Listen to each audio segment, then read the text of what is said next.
Welcome to Chat Communications Happenings and Trends. Today with me, I have Sammy Kayes. Sammy is a published author for Progressive Army, and he is also heading up the Chicago branch of a movement for the People's Party.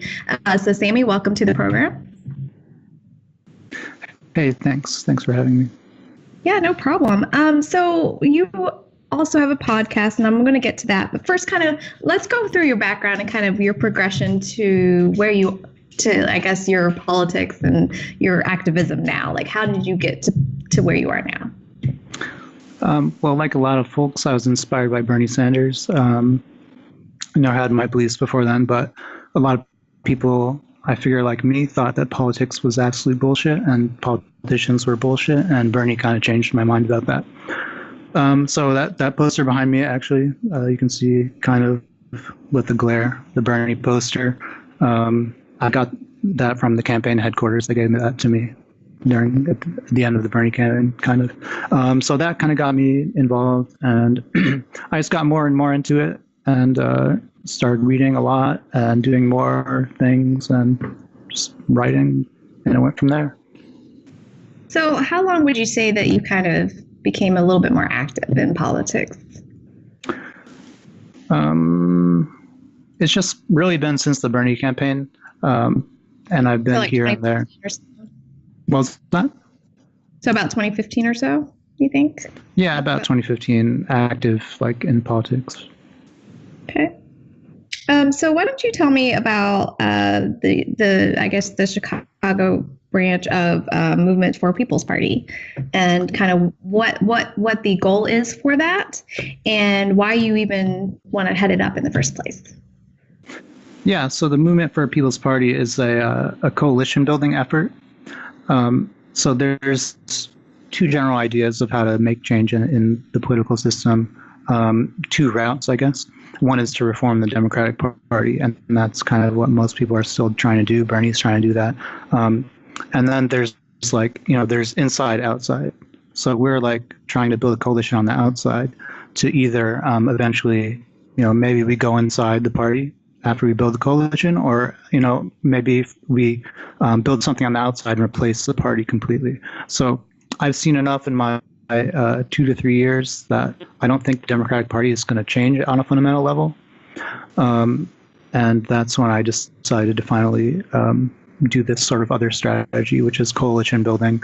What to you has indicated that the Democratic Party isn't willing to make changes? Oh, everything I've seen from them. They're not fighting. Like even after Trump is elected, first of all, they got Trump elected in many different ways.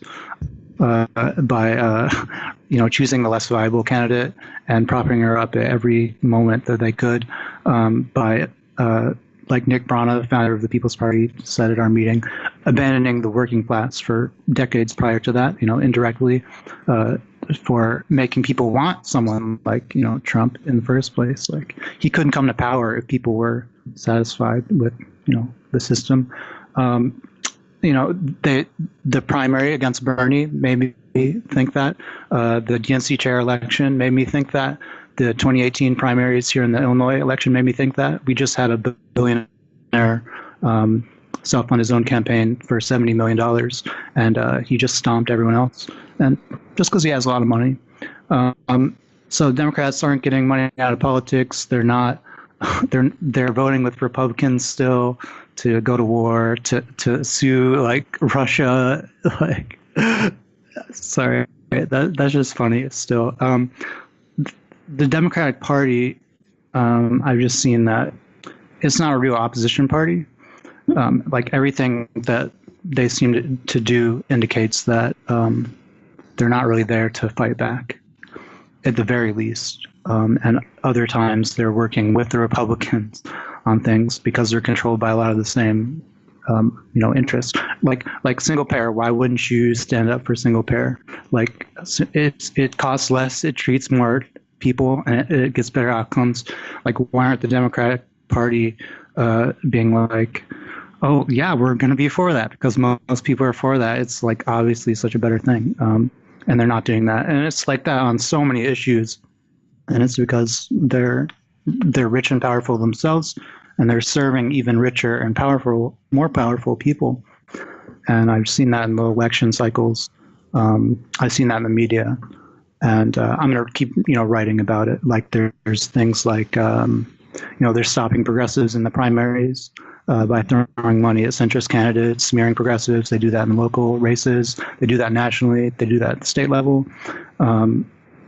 There's so many things that would have to happen to take over the Democratic Party. And yeah. So it seems like no, it's great. A more daunting process to, I guess, infiltrate and then try to change it versus maybe coming from the outside and influence it that way. Yeah, I mean, so here's the thing. There's not going to be any easy path. So it's not like we're choosing between, like, is this going to be an easy way or is this going to be a hard way? There are two, like, hard ways. One is to change the Democratic Party from the inside, and one is to do this coalition effort on the outside. We have to choose the quicker and easier path. I think that's the outside, because of all these obstacles. Like, the party is controlled at the very center by people who oppose us. It's not our party. It's not Progressive Party. It's not a left party. It's not a Labor Party. Like, the rules of the party, the structure of the party, all the money. Like, if you're Mark Zuckerberg or something and you want a politician in office, get him in through the Democratic Party. That's just what happens. Another example is, so in the 2018 primaries, Our Revolution Illinois learned about these things called the Democratic State Central Committee. I didn't know about this before. Barely anyone talks about it. Barely anyone knows about it. I'm looking to interview some of the people who ran for this, progressives who ran for the position. So this is a very important position, and we have to take this position in a lot of states. And like, no one's even talking about it. There's no plan about it. No one knows about it. They keep it, unknown on purpose because it's such a strong position. And it would be just like the, getting progressives into Congress. Like, they're going to stop us from getting into the state central committees. The DNC is going to turn down, the smaller progressive unity reform commissions, like basically asking them to, like, please, like, change. That's basically what they're doing. And they're going to be like, no, for the most part. They'll throw us a bone here and there. So that's hard. So what Movement for a People's Party is saying, look, people are fed up with politics. Like Bernie Sanders has said over and over again, people are fed up. Most people are registered independents. They're not even registered Democratic or Republican. Half the people in the Republican and Democratic parties don't even like the party or the candidates, and they want another party. Half of the independents, which are the biggest bloc, want a new party, and they want progressive. They're progressive on issues. Most Americans are progressive on issues. So we're taking the task of, and it's a logistical problem, and strategical problem, just like reforming the Democratic Party. And we're saying we want to bring together all these groups like DSA, Socialist Alternative, Our Revolution, all the unions, United Electrical Workers Union, like all the progressive unions, as many labor unions we can get, the rank and file, the teachers unions, and then we get the small parties like the Green Party, Justice Party, Progressive Independent Party, whatever. Poor People's Campaign, we're reaching out to the Poor People's Campaign. So we're bringing together the voters that already exist that outnumber the Democrats and the Republicans by far, and who don't want Trump or Hillary or the Democratic Party, Republican Party. And we're also getting the organizations that already exist, the progressive, the left organizations, the working class organizations. We're trying to say, look, we can be different. We can have different opinions. We can just have our discussions and differences, but like, we can put the Democratic Party out of power right now. Like, the numbers are already there. So let's come together, form a coalition, and either the Democrats will be threatened so much by that they'll stop being a party of the oligarchy, which is basically what they are now. They're the left wing of the oligarchy, really. And that might be even being generous of me to say that. Generous. Yeah. I mean, they're the nice part of the oligarchy. The nicer, gay people are okay, and things Here's like the that. thing like about pink what bomber. Yeah. Like the Dems are. So the Dems have basically built a perception around them, or persona, saying like, we're for human rights and justice and all the good things. But they'll stab you in the back. Yeah, exactly. I don't want an ally I can't trust. I know I can't trust the GOP. They tell me. Right. They tell me like they don't want shit to do with me. But the Dems will be like, yeah, come on over. Yeah, we're very enticing. We're for the good things. And then they'll be like, boom, and stab you. Exactly. And you're just like, and that's okay, what they've done to labor unions. That's what they've done to all of us. Way. So your idea here with the Movement for People's Party is to kind of grab all of these kind of more fragmented left-wing organizations. Is that kind of what I'm understanding, and kind of building these guys up to be, I guess, a stronger contender in the race? Is that kind of the idea then? Yeah. So, I mean, I don't know if I would even say a left-wing party, but like the left would be. So the Democratic Party says that it's a broad tent party of the left. Like it's the left-wing broad tent party. Like that's bullshit. They're not. So what we're trying to do is there exists enough people and enough organizations that could make a broad tent labor and left party, and we're trying to make like what the Democrats say they are, basically that they're a broad left party of labor and progressives and human rights and stuff. So more people exist that want that, and more organizations exist that want that than are voting Democrat or Republican, Hillary or Trump. Like most people hate Hillary or Trump, and most people don't like the Democratic Party or the Republican Party. And Bernie Sanders has been saying it for 40 years. So you have a podcast, and something that kind of like I listened, I guess, to your more recent cast podcast, and I liked the quote here: "Capitalism without labor power is just tyranny." Yeah. Could you kind of go through why you said that and what you meant by that, and why we need labor power? Labor power. So let me think for a second. First of all, one person who talks about this a lot is Noam Chomsky. I mean, there are a lot of people who talk about it, but Noam Chomsky is a good source about this. Basically, so Marxist philosophy and the tradition of Marxism is kind of this, there's this struggle between capital and labor. So there's a struggle between the workers and then the people who own the things and control the things and tell the workers what to do and take the profit. So the thing is, if you don't have a union is a collection of workers, like the people who are working there and doing the labor.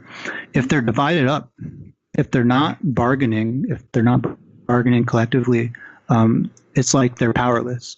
So, for example, a teachers union. If you don't have a strong teachers union, what you're going to have is a principal or a school board or a mayor or whatever political person or structure is going to tell you how to teach. And there's nothing much you can do about it, or you get fired because you're on your own and you're not, you can't. If you have a strong union, you can say no. Like we can look at the power that we have. We have 10,000 people who are about to go on strike or quit or whatever. If you make us do that, so it's basically just taking the numbers, putting them together, agreeing on certain things, and countering the force of the orders from the boss. So that's kind of what I mean by that. So I mean, in conjunction with that, I think it's kind of gives light to the fact that what am I trying to say here? I just had it and I lost it. But okay, so in a capitalist society, you assume that there's a certain amount of mobility, right? And in a feudal society, there wasn't. You were pretty much born in squalor, you died in squalor. There was absolutely nothing. But the capitalist society, without the power of the people to come together, ends up devolving back into a more feudalist society where that mobility just is absent. And that's kind of like how I perceived that. I guess it's just kind of this like idea of capitalism being all good, but you do need the power of the people to be in conjunction with any type of movement, because of the fact that all the resources are being hoarded by the oligarchs and they control everything. But if you have numbers, I mean, they can't control everybody. Yeah, that's basically the idea. I mean, that's a good analogy. Feudal society, you had you had lords and serfs, and now we have like bosses and workers. Like it's kind of the same thing. So like if you don't have the workers working together, it can kind of become that. They're just are like a boss. What is the difference between a boss and a lord? Right. Like there's landlord too.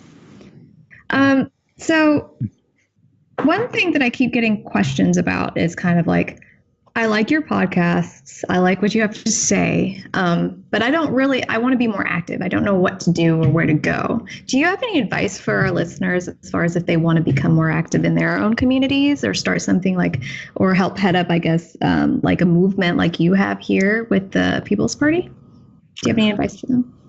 Yeah, I'd say, if you can, to get involved politically, it's important. And, either for a movement for People's Party, I obviously endorse that, but I'm a DSA member, Democratic Socialists of America. I like that organization. There's all sorts of organizations that are national or local. And so they're, I don't know, maybe on your website, you have a list of places, or you could have a list of places. There's websites. There's Our Revolution, like the group that Bernie Sanders kind of left, in his wake after the primary. There's Our Revolution. There's like here in Chicago, there's Reclaim Chicago, for example. There's like ward alliances, WARD alliance. It's like a neighborhood group, and they have like a representative and have meetings and stuff like that. So like wherever you are, most likely there's going to be either a national organization or a local organization. Do a Google search. How do I get involved? Or like political organizations near me, or you could find a website that lists these organizations. And you know what? If you're in an area where there's nothing, then maybe make something on your own and do it with some friends or something, friends and family. As for a movement for People's Party, you can go to, here, I have this here. Well, what a coincidence. forpeoplesparty.org. Mm-hmm. If you're in the Illinois area, Chicago area, there's Illinois MPP, Movement for People's Party, MPP, IllinoisMPP.org, and we'll get you plugged in. There's Chicago DSA. If you're in my area, again, there's Reclaim Chicago. So you just kind of have to do a little bit of research and figure out, and then go and talk to the people there and offer what you can, ask some questions. Great. So lastly, let's just kind of detail your podcast, what its goals are, what you envision for the future, and we'll go from there. Okay. Well, about my podcast. So the podcast episode that you listen to is a Chicago Progress podcast. It's like kind of tied with Reclaim Chicago that I just mentioned. And that's not my podcast. So I was kind of co-hosting it, and I'm going to be contributing now. So I don't know. That's at chicagoprogress.com. It works in progress. So you're co-hosting or a contributor to the podcast now? Yeah, it's called Works in Progress, and it's like basically we're trying to. That was our 4th episode, the last one on labor and movement for People's Party. So basically, on our episodes so far, we've had like an interview each episode with a candidate or like an activist or something, and then we just like comment on the elections, and we talk about polls and how to register to vote and stuff like that. So these are things you can do in your own town, like if there's nothing around, and it can be just for your own city or neighborhood or whatever. So that's what that is. I'm going to probably keep contributing to that, and I think I'm going to start my own podcast that's a little bit different. It's like my handle on Twitter is Left Judo. It's like so it's going to be about political philosophy, movement strategy, and arguments and rhetoric. And I'm going to talk about issues and all that stuff I just said. So I kind of want to start my own podcast, and that's in the near future. Also, we're going to have a Chicago MPP YouTube channel. So look out for that. There's a For a People's Party, Movement for a People's Party national YouTube channel. And yeah, I think it's important for people to get involved, and that's how I'm going to get involved. But I write, and I'm starting to not hide behind. So I'm a musician, and I've kind of hid behind my instrument my whole life, and I'm starting to like talk with my voice, and I've also hid behind my writing. So I'm going to start talking and not just writing. Okay, so we just spoke with Sammy Kayes, and he is an author, and for Progressive Army. He also has or I guess he's contributing to a podcast. He's looking to build his own podcast, and he is heading up the Chicago branch of a Movement for a People's Party. So, Sammy, again, thank you for being on the program, and I really enjoyed talking with you. Yeah, thank you. Thank you for having me. You just listened to another episode of Chat, Communications, Happenings, and Trends. Please remember to like, subscribe, and share.